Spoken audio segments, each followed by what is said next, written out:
Here are 5 tragically foolish deaths, ironic and baffling moments when simple mistakes turned fatal. These stories reveal how a single foolish moment can lead to unimaginable consequences, turning ordinary days into unforgettable tragedies. Join us as we uncover the astonishing details of these stories.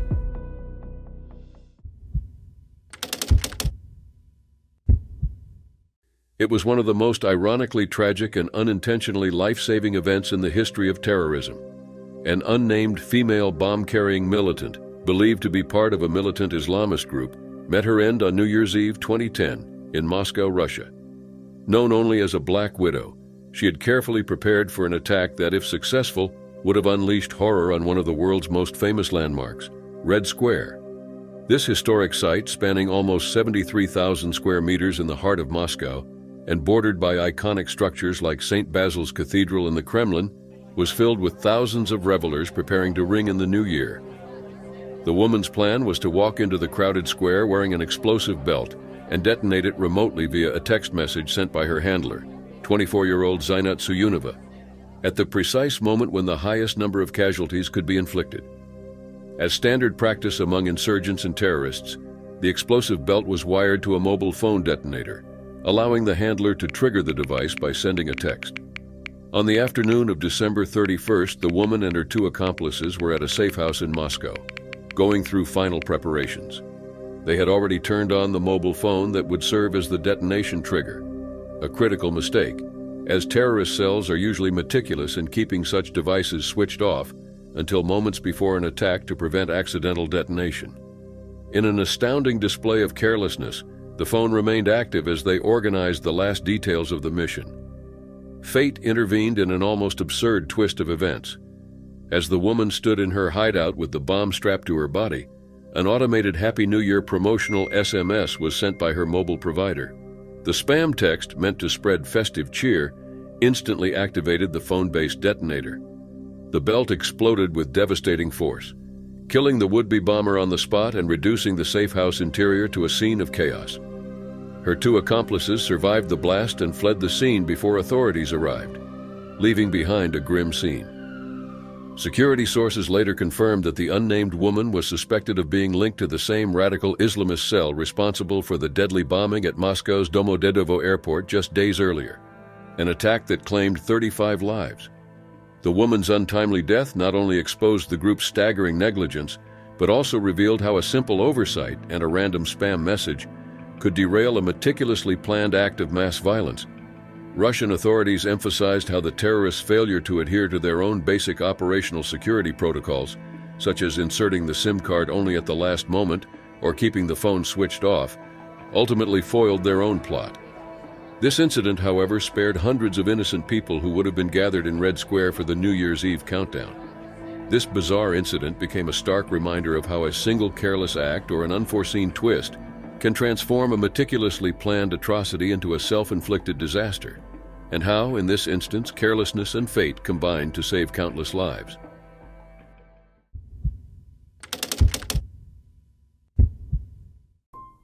On Thanksgiving Day 2019, Ronald Sear, a 65-year-old resident of Van Buren, Maine, lost his life to the very homemade security system he had designed to protect himself. A respected figure in his community, Ronald was well known for his love of restoring classic cars and his successful business supplying custom car parts across Aroostook County. He was described as a generous brother, a devoted uncle, and someone who had turned his passion into a respected profession. However, beneath his friendly demeanor lay years of frustration and fear, driven by what he believed was a string of burglaries at his home, coupled with a sense of abandonment by authorities he felt had dismissed his complaints. Ronald's concerns about repeated thefts, including missing tools and automotive supplies, had led him to take increasingly desperate measures. According to his siblings, he had grown wary of the local police, who he believed did not take his report seriously, even treating him as if he were senile. Feeling helpless and unsupported, Ronald turned to extreme means to defend his property. He began installing fences and security cameras, but when these efforts failed to ease his fears, he constructed a series of booby traps around his home, including a particularly lethal device rigged to his front door. This contraption, crafted to fire a handgun the moment the door was opened, was intended to stop any intruder who dared step inside. On the evening of November 28, 2019, Ronald was at home when tragedy struck. In a moment that remains unclear, whether through a slip, a forgotten step, or an unintentional action, he triggered his own deadly device.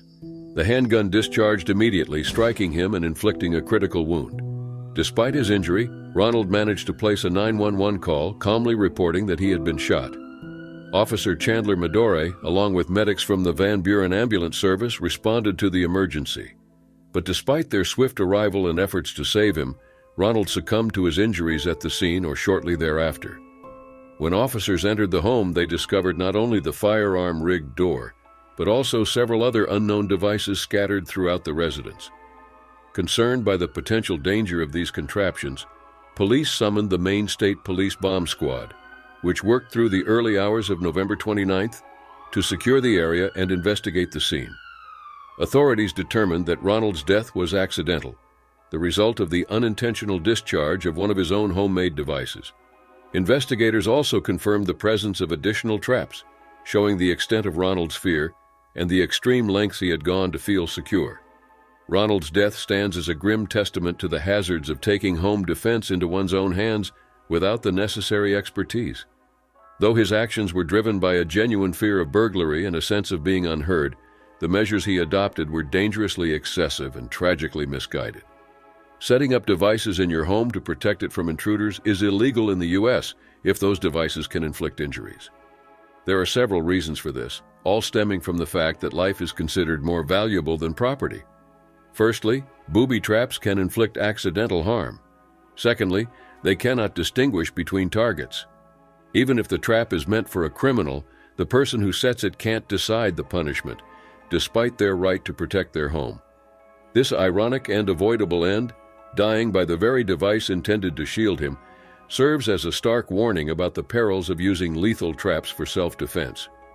In seeking safety, Ronald unknowingly created the greatest threat to his own life, transforming his home into a place of deadly risk rather than refuge.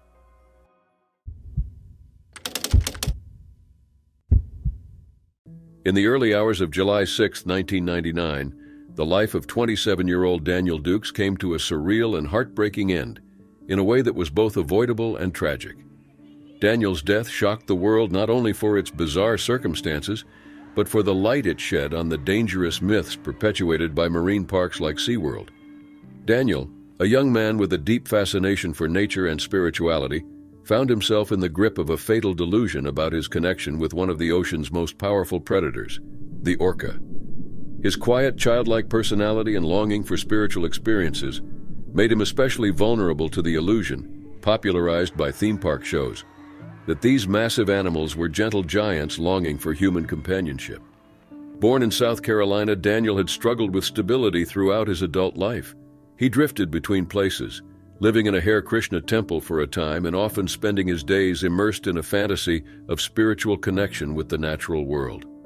Despite brushes with the law, including a recent release from jail for petty theft, Daniel's love for animals remained a constant.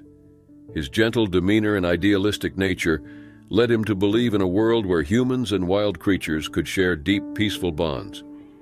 The shows he had seen at marine parks convinced him that killer whales were affectionate and approachable, perpetuating a dangerous misconception that captivity had tamed these apex predators into oversized, playful dolphins. On the night of July 5, 1999, Daniel managed to stay hidden inside SeaWorld Orlando after the park closed. Evading the security measures and overnight staff, he made his way to G-Pool, the large tank where Tilikum, a 12,000-pound male orca, was kept.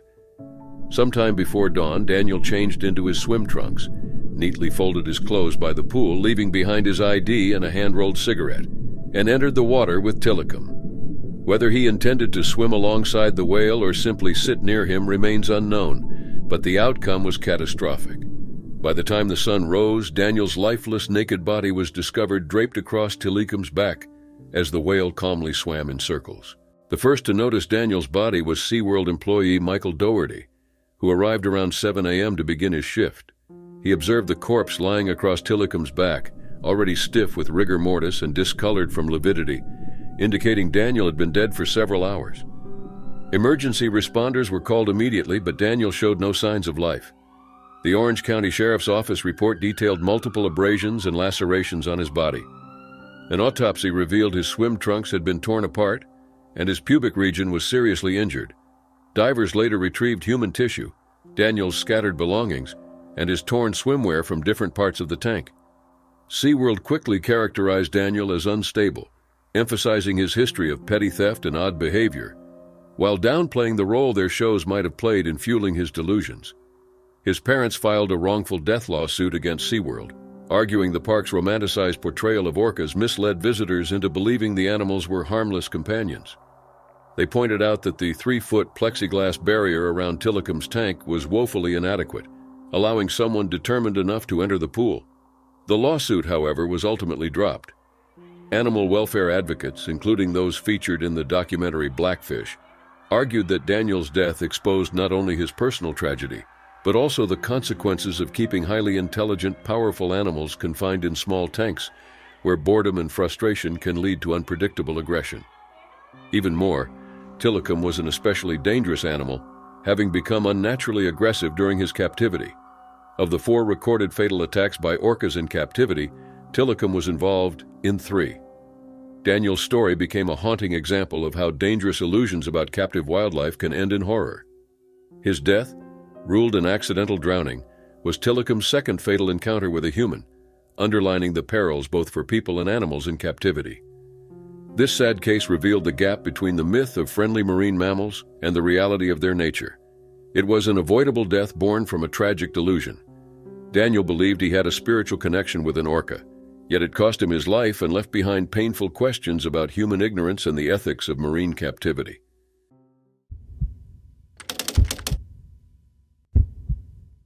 In December 2018, at just 28 years old, Bethan Roper was a passionate charity worker from Penarth, South Wales, known for her commitment to the Welsh Refugee Council and activism as chairwoman of Young Socialist Cardiff. On December 1st, she spent the day Christmas shopping with friends in Bath, enjoying the festive spirit. But as the evening fell and she boarded the Great Western Railway train to return home, a series of preventable circumstances unfolded with devastating consequences. Her life, marked by dedication to helping others and fighting for social justice, ended abruptly in an accident both avoidable and deeply heartbreaking. Bethan had boarded the London Paddington to Exeter service, a train still using vintage Mk3 coaches with drop-light windows originally introduced in the 1970s.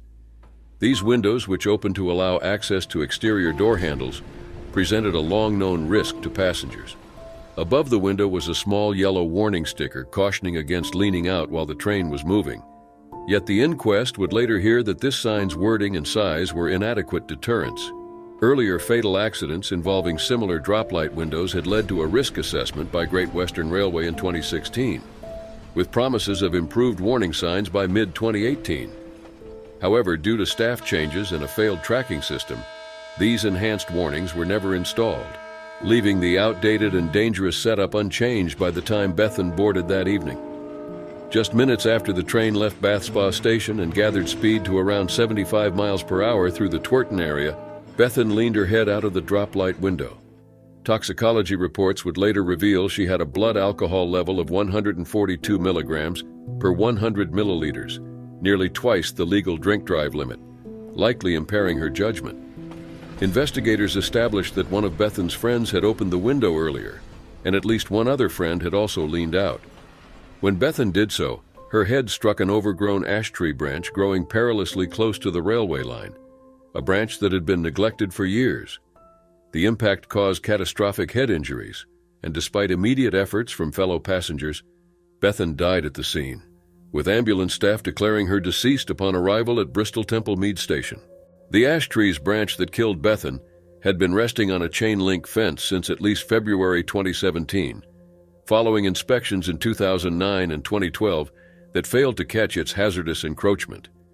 Expert testimony revealed the tree had been weakened by disease, and had Network Rail conducted more thorough specialist inspections, the danger might have been identified and eliminated before it became fatal. Meanwhile, the warning sticker on the train with its yellow caution wording was criticized for being too small and too vague to convey the real danger.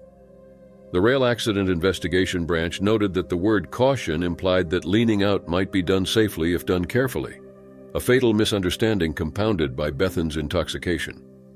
After a detailed inquest, the jury concluded that Bethan boarded the train under the influence of alcohol and leaned out of the window despite the warning, leading directly to her death from the head injury caused by the tree branch. Senior coroner Maria Voisin decided not to issue a preventing future deaths report, citing the phasing out of Mk3 coaches in favor of modern trains with sealed windows and electronic doors, a measure that might prevent similar incidents. Nonetheless, the inquest highlighted a systemic failure to prioritize safety, the overdue replacement of hazardous carriages and long-ignored dangers along the railway line. Bethan's father, Adrian Roper, expressed hope that lessons would finally be learned, emphasizing how Bethan's death resulted from both personal recklessness and a failure by those responsible for train safety and track maintenance. He pointed out that her tragic death was a foreseeable outcome of these combined factors. In the aftermath, both Network Rail and Great Western Railway offered condolences and vowed to continue improving safety standards. Yet Bethan's needless death remains a reminder of how a split-second mistake, when combined with outdated infrastructure and neglected maintenance, can cost a vibrant life in the most devastating way possible.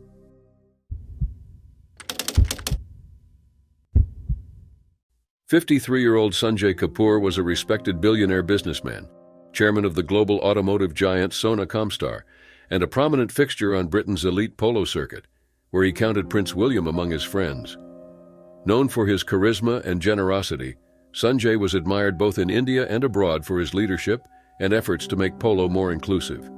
But on June 12, 2025, Sanjay met a terrible, puzzling fate. Earlier that day, the billionaire had expressed condolences online for victims of a devastating plane crash, a reminder of his compassion and engagement with the world around him. His vibrant life ended in a shockingly unexpected and bizarre accident that highlighted life's fragility.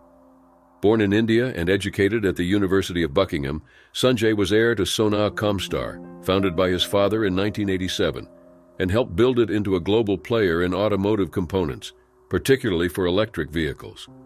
He served as president of the Automotive Component Manufacturers Association of India and co-chaired the Confederation of Indian Industries Manufacturing Council.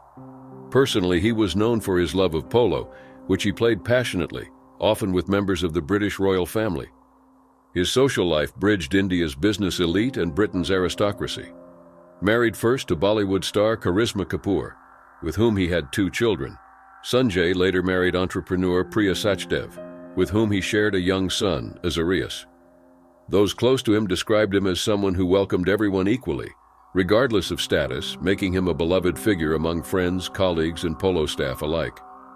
On the afternoon of June 12th, Sanjay took to the field at Guards Polo Club in Windsor for the semi-final of the Cartier Queen's Cup, one of the sport's most prestigious events. The match, featuring his team Aureus against the Sujan Indian Tigers, began at 3 p.m. on Smith's Lawn, a ground steeped in royal tradition. Guards Polo Club, founded with Prince Philip as its first president and currently presided over by King Charles, is renowned as the most prestigious polo club in the world. With its royal connections and rigorous standards, it seemed an unlikely setting for a fatal accident unrelated to the dangers of the sport itself. But during the game, tragedy struck in the most improbable way. Sanjay reportedly swallowed a bee that entered his mouth while riding at speed. The insect stung him inside his mouth, triggering an anaphylactic reaction. This severe allergic response caused his airways to swell rapidly, blocking his breathing and sending his body into shock. In moments, Sanjay collapsed on the field, leaving teammates and spectators horrified. Despite immediate attempts to revive him, the reaction escalated quickly, resulting in a fatal heart attack before he could receive advanced medical care. Witnesses described how he had seemed joyful and full of life just moments earlier, making the suddenness of his collapse even more shocking. The aftermath of Sanjay's death reverberated across the polo world and beyond. The Guards Polo Club issued a statement expressing deep condolences to his wife Priya, his children, and the wider Kapoor family, acknowledging the profound shock felt by directors, members, and friends. The Hurlingham Polo Association confirmed the incident had occurred during the match, but clarified it was not related to the physical demands of the sport itself. Ashoka University in New Delhi and the Doon School, Sanjay's alma mater, both released heartfelt tributes. remembering him as a visionary businessman and passionate sportsman whose legacy would endure. His company, Sanaa Comstar, mourned the sudden loss of a leader who had shaped its identity with passion and insight. This tragedy showed the random, devastating risks posed by severe allergies, even to those in prime health and peak fitness. Sanjay's senseless death from a bee sting during a routine game in one of the world's safest, most exclusive environments highlighted how life's smallest hazards can become catastrophes. For many, his passing was a sobering reminder of how quickly everything can change, turning a day of camaraderie and competition into a day marked by sorrow and disbelief.